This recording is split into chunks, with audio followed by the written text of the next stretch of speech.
अस्सलाम वालेकुम dear viewers. कैसे हैं आप? ठीक हैं?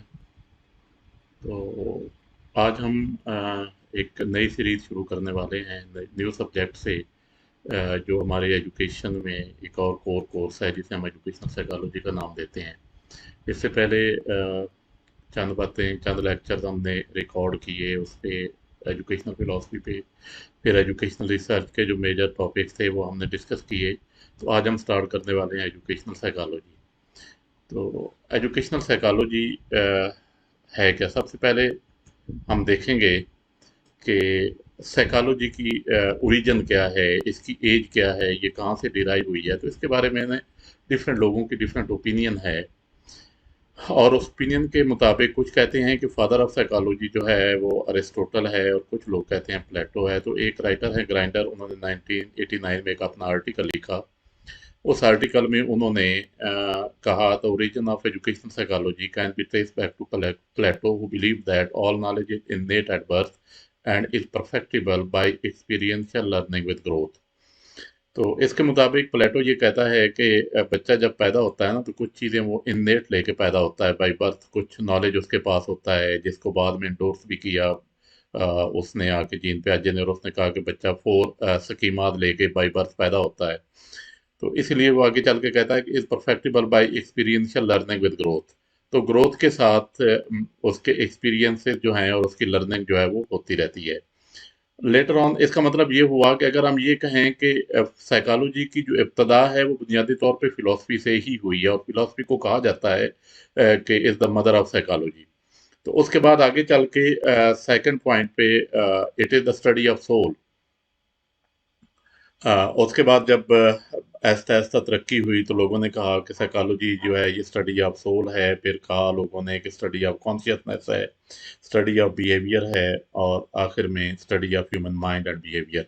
अब ये जो लास्ट चीज़ है, study of human mind and behaviour, this is the operational definition of this इरा। तो इसका मतलब ये हुआ कि साइकोलॉजी की जो ओरिजिन है उससे लेके बहुत सारे इर्तिकाई मराहल तय करने के बाद आज साइकोलॉजी जो है वो स्टडी ऑफ ह्यूमन माइंड और बिहेवियर पे फोकस कर रही है।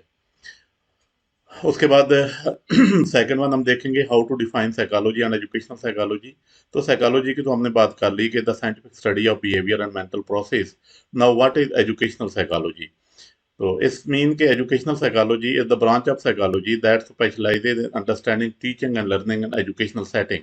तो एजुकेशनल सेटिंग में टीचिंग और लर्निंग के जो प्रॉब्लम्स हैं उनको समझना और उनको सोल्यूशन देना, that is called educational psychology.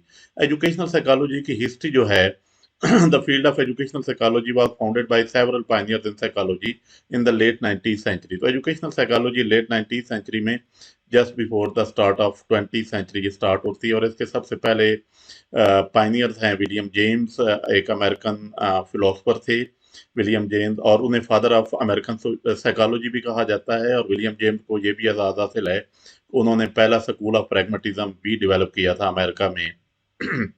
तो एक बहुत बड़ा नाम है in the field of education. और उसके बाद इसे विलियम जेम्स को हम जॉन डेवी का फोर रनर भी कहते हैं, कि जॉन डेवी विलियम जेम्स के जो थे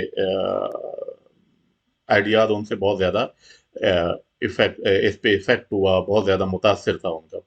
और उसके बाद ई एल थॉर्नडाइक है stand out in the early history of educational psychology. तो थॉर्नडाइक, जॉन डेवी और विलियम जेम्स ये अर्लीस्ट साइकोलॉजिस्ट हैं जो हमें हिस्ट्री में मिलते हैं। उसके बाद अब हम आ जाते हैं विलियम जेम्स पे। विलियम जेम्स क्या था? कि William James road for psychology text book principle of psychology 1890। तो पहली जो साइकोलॉजी पे किताब विलियम जेम्स ने ही लिखी, इसलिए इसे बोलते हैं कि यह the father of American psychology. और वो 1890 में लिखी गई। उसके बाद इसने साइकोलॉजी पे टीचिंग और लर्निंग पे बहुत ज़्यादा लेक्चर दिए। एक सीरीज ऑफ लेक्चर इसके अभी भी पड़े हुए हैं, नेट पे अवेलेबल हैं। और इसको उसने नाम दिया टॉक टू टीचर्स। कि टॉक टू टीचर्स मीन्स के टीचर्स को कौन सारे ऐसे मसाइल होते हैं, स्टूडेंट के कौन से मसाइल हैं जिनको अंडरस्टैंड करना और जिनको हम आगे लेके चल सकते हैं। उसके बाद आगे discuss the application of psychology to educating children. और उन्होंने साइकोलॉजी को उसकी एप्लीकेशन को डिस्कस किया है अपने लेक्चर्स के अंदर, कि हमने बच्चे को कैसे एजुकेट करना है, हमने बच्चे को कैसे टीच करना है। James argued that laboratory psychology experiment often cannot tell us how to effectively teach children.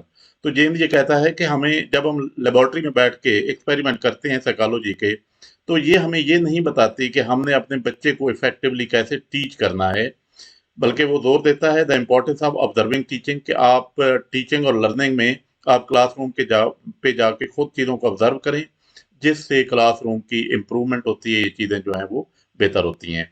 He strongly recommended that start a lesson at a point just beyond the child's level of knowledge. उसने जो बड़ी अहम बात की है, उसने कहा है कि सबसे पहले बच्चे की डायग्नोस्टिक होनी चाहिए, डायग्नोस्टिक टेस्ट होना चाहिए, या कि बच्चे के पास प्रीवियस नॉलेज क्या है, और जो बच्चे का लेवल ऑफ नॉलेज है, उस लेवल ऑफ नॉलेज से थोड़ा सा आगे, उस लेवल ऑफ नॉलेज से हमें just beyond the child level of knowledge, तो हमें वहां से अपनी जो बात है उसको स्टार्ट करना चाहिए. And understanding to stretch the child mind, और ये सोचना चाहिए कि हम अपने बच्चे के माइंड को वसी कैसे कर सकते हैं, स्ट्रेच कैसे कर सकते हैं, कैसे हम उस माइंड से काम ले सकते हैं. तो इसका मतलब ये हुआ कि विलियम जेम्स ने हमें अपनी किताब के अंदर और अपने लेक्चर्स के अंदर बुनियादी तौर पे ये बात बताई है कि हमने अपने बच्चे को कैसे टीच करना, और पर्टिकुलरली उन बच्चों को कि जो बच्चे हमारे जो हैं वो न्यूली होते हैं, इंडक्टेड होते हैं, तो हमने उनको कैसे जाके टीच करना है. और उसके बाद सेकंड है जॉन डेवी. जॉन डेवी जो है, he became a driving force in the practical application of psychology.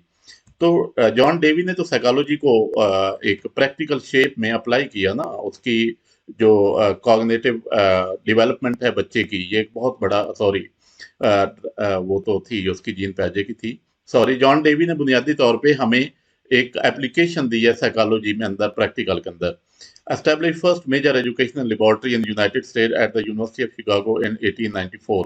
तो यहाँ पे उसने 1894 में पहली एजुकेशनल लेबोरेटरी कैंप की यूनाइटेड स्टेट में, और इस लेबोरेटरी के अंदर उसने ये एक्सपेरिमेंट किए डिफरेंट, और उसने ये कहा कि child as an active learner, कि बच्चे को हमेशा सेंट्रल पोजीशन होनी चाहिए, बच्चे को लर्निंग बाय डूइंग पे तवज्जो देनी चाहिए, बच्चे को पैसिव लिसनर नहीं होना चाहिए जो पुराने जमाने में चलता आ रहा था. यहाँ से एक एक्टिव लर्निंग की वो स्टार्ट हो जाती है, बच्चे की सेंट्रल पोजीशन स्टार्ट हो जाती है. इससे पहले बच्चा जो था वो पैसिव लिसनर होता था. जॉन डेवी जो है उसने बच्चे को कहा कि बच्चा जो है वो एक एक्टिव लर्नर हो. Education should focus on the whole child and emphasize the child adaptation to the environment.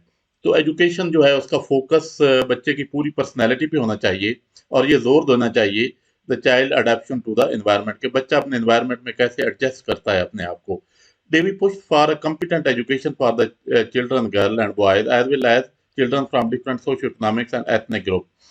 तो डेवी ने इस बात पे जोर दिया कि हमें अपने तमाम बॉयज और गर्ल्स को एक कम्पिटेंट किस्म की एक वर्थ वाइल एजुकेशन देनी चाहिए, जिसका हमारे बच्चों को प्रैक्टिकल लाइफ में फायदा हो, और बच्चों के जो डिफरेंट सोशियो इकोनॉमिक्स और एथनिक ग्रुप्स हैं उनको मिला के हमें एक बहुत अच्छी एजुकेशन जो है वो देनी चाहिए. तो इसके बाद जो तीसरा नाम आता है वो थारनडाइक का आता है. थारनडाइक क्या था कि Thorndike focused on assessment and measurement and promoted the scientific underpinnings of learning. तो थारनडाइक जो है उसने ज्यादा तवज्जो दी कि हमने बच्चे को असेस कैसे करना है, हमने उसकी स्कोरिंग पोजीशन को मेजर कैसे करना है, और एक साइंटिफिक फाउंडेशन दी लर्निंग के लिए. बुनियादी तौर पे थारनडाइक ये कहता है कि हमें बच्चे की सबसे पहले तो असेसमेंट करनी चाहिए कि बच्चे के पास प्रीवियस नॉलेज हमारे पास कितना है, और फिर उस प्रीवियस नॉलेज की बुनियाद पे हमें अपने बच्चे की लर्निंग को प्रमोट करना चाहिए. He argued that one of schooling most important tasks is to refine children reasoning skill. बड़ी इंपॉर्टेंट बात इसने की, और ये कहता है कि स्कूल का सबसे बड़ा टास्क जो है, सबसे इंपॉर्टेंट जो जिम्मेदारी है एक स्कूल की, कि बच्चे के अंदर रीजनिंग स्किल डेवलप हो. आप हमारे सिस्टम में देखें इस वक्त इर्द गिर्द में हमारे बच्चों के पास कितनी रीजनिंग स्किल है. मैं इसकी एक छोटी सी मिसाल अपने एमफिल के या पीएचडी के स्टूडेंट्स के, जब भी हम सवाल करते हैं, मास्टर लेवल के स्टूडेंट होते हैं, और उनको अगर तो हम क्रैमिंग का कोई क्वेश्चन दे दें तो बहुत अच्छा रिप्रोड्यूस कर लेते हैं, लेकिन जब भी हम कोई बात ऐसी करते हैं कि जिसमें उनको अपनी तरफ से कोई आर्ग्यू करना पड़ता है, तो हमारे बच्चों के पास कोई इल्म नहीं होता, और वो क्योंकि उनके पास रीजनिंग स्किल नहीं होती, वो चीज़ों को अपने पास से डेवलप नहीं कर सकते.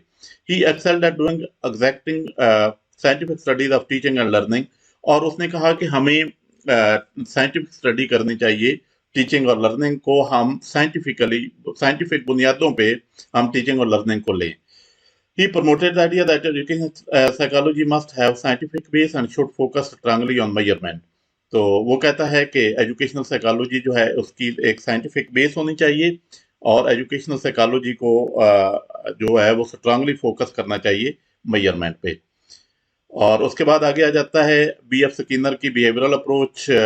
तो बी एफ स्किनर जो है ये थोड़ा सा हटके है क्योंकि ये प्रैक्टिकल पे वो कहता है कि expert of this approach argue that mental process were not observable, कि ज़हन में जो कुछ हो रहा है ऑब्जर्वेबल नहीं है, therefore could not be appropriate subject matter for scientific. तो साइकोलॉजी के लिए वो चीज़ जो ऑब्जर्व हम नहीं कर सकते, ऑब्जर्वेबल ना हो, वो साइकोलॉजी के लिए कोई वर्थ वाइल चीज़ नहीं है स्टडी करने के लिए। तो उसने क्या किया, he defined as the science of observable behaviour. तो उसने कहा कि साइकोलॉजी जो है वो एक ऑब्जर्वेबल बिहेवियर जो है उसकी स्टडी का नाम है and it's controlling condition. In 1954 Skinner develop concept of programme learning. तो 1954 में स्किनर ने प्रोग्राम लर्निंग का कंसेप्ट दिया which involve reinforcing the student after each of a series of steps until the student reach a learning goal. तो वो कहता है कि प्रोग्राम लर्निंग के अंदर हमें स्टूडेंट को रीइंफोर्स करना है और स्टूडेंट जो है वो जिस जिस स्टेप पे जा रहा है हमें उसकी एबिलिटीज को हमें रीइंफोर्स करना है। दूसरे लफ्जों में हमने उसकी एबिलिटीज को पॉलिश करना है और उसको मैक्सिमम इनपुट देनी है अनटिल कि बच्चा जो है वो अपने गोल तक ना पहुंच जाए। और उसके बाद आ जाता है हमारे पास कॉग्निटिव रेवोल्यूशन आया बाद में और इसको लीड किया जो था वो बेंजामिन एस ब्लूम ने। In reaction of behavioural approach Benjamin S Bloom created a taxonomy of इसने कॉग्निटिव डोमेन दी आपको। अगर आप ब्लूम की टैक्सोनॉमी पे पढ़ें तो जो पहली कॉग्निटिव डोमेन है that is the sole invention या sole property of Benjamin S Bloom. तो बेंजामिन एस ब्लूम ने ये तो कॉग्निटिव स्किल दी दैट इंक्लूड रिमेम्बरिंग और उसमें उसने कुछ लेवल दिए और उस लेवल में वो नॉलेज से लेके सिंथेसिस तक वो और एवेल्युएशन तक 6 स्टेप्स हैं जो हमें करना पड़ते हैं। और आप देखें कि हमारे मौजूदा सिस्टम में इन स्टेप्स को ही मद्देनजर रख के हमारा एजुकेशन सिस्टम जो है उसको तरतीब दिया जा रहा है। और उसके बाद आ जाता है कि cognitive perspective imply that a behavioural analysis of instruction is often inadequate to explain the effect of instruction on the learning. तो कॉग्निटिव पर्सपेक्टिव में क्या होता है कि जो बिहेवियरल एनालिसिस हम करते हैं वो हमारे लिए इतना अहम नहीं होता कि हम अपने बच्चे की लर्निंग या जो इफेक्ट हुआ है लर्निंग को उसको देख सके। इसमें क्या है, the cognitive revolution begin in psychology to take hold by the 1980s। ये 1980s में आया कॉग्निटिव साइकोलॉजी का जो कॉन्सेप्ट है and accompanied in a great deal of enthusiasm for applying the concept of cognitive psychology, memory, thinking, reasoning and so on to help students to learn. और इसने different concept दिए जिसमें cognitive psychology के अलावा memory का concept था, thinking, reasoning, ये सारे कॉन्सेप्ट जो थे ये कॉग्निटिव रेवोल्यूशन के बाद आया और उसको जो लीड था वो बेंजामिन एस ब्लूम ने किया। तो ये थी आज का मेरी टॉक या बात जो हमने करनी थी या लेक्चर देना था आप लोगों को। उम्मीद है आप लोगों को समझ आ गई होगी। Thank you very much. अल्लाह हाफिज़।